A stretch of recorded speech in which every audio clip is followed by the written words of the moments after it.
आज ठाणे महानगरपालिकेचे सर्व सेवा म्हणजे त्या काळी 1960 ते 70 ते 80 90 2012पर्यंतचे देवत कांबनची चांगू शिंदे यांचं एक ठाणे जिल्ह्यामध्ये ठाणे शहरामध्ये वर्चस्व होतं. या वर्चस्व अंतर्गत त्यांनी त्यावेळेस ग्रामपंचायत नगरपंचायत ते नगरपालिका ते महानगरपालिका प्रस्थापित केली. विविध नगरसेवक दोन नगरसेवक दिले. वसंतराव डावकरेंसाठी नगरसेवक दिले आणि आज विविध खेडेगावातील कर्मचाऱ्यांना इथे आणून नोकरी धंदा दिला.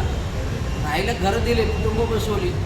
दादाजी कोंडदेव स्टेडियम घडलं, गडकरी घडलं आणि तरण तलाव त्या काही सतीश प्रधानच्या नगराध्यक्ष कालावधी सत्तेमध्ये असताना दोन नगरसेवक होते. सतीश प्रधान महापौर असताना पण त्यांचे नगरसेवक वसंतराव डावकरे होते.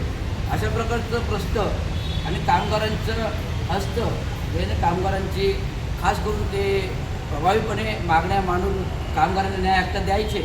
आज त्यांचा 86वा जयंती दिन आहे आणि या जयंती दिनी मी विशेष म्हणजे एक महानगरपालिका आयुक्ताने एक पत्र दिलेलं आहे. हा पत्र असा आहे की एक बहुउद्देशीय प्रकल्प आपल्याला एक बहुउद्देशीय प्रकल्प जो 15 वर्षापूर्वी प्रलंबित काढले होते पण 15 वर्षापर्यंत प्रलंबित आहे.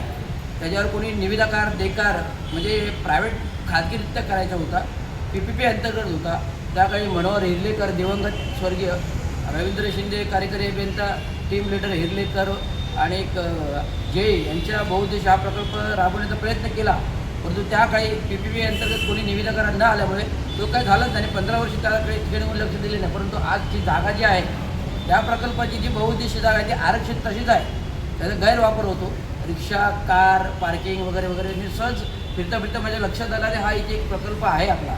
तर माननीय आयुक्तांनी मी आज पत्र दिलं या जयंती दिनी की असा मत्स्यालय प्रकल्प म्युझियम प्रकल्प राबवावा.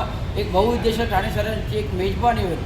एक म्युझियम म्हणजे एक कलादालन होईल आणि एक मत्स्यालय होईल जे गोव्याच्या धर्तीवर जे ठाणे शहरात होईल. एवढंच निवेदन मी आज दिलेलं आहे. तर हे सर्वांना काव आहे. धन्यवाद. जय हिंद जय महाराष्ट्र.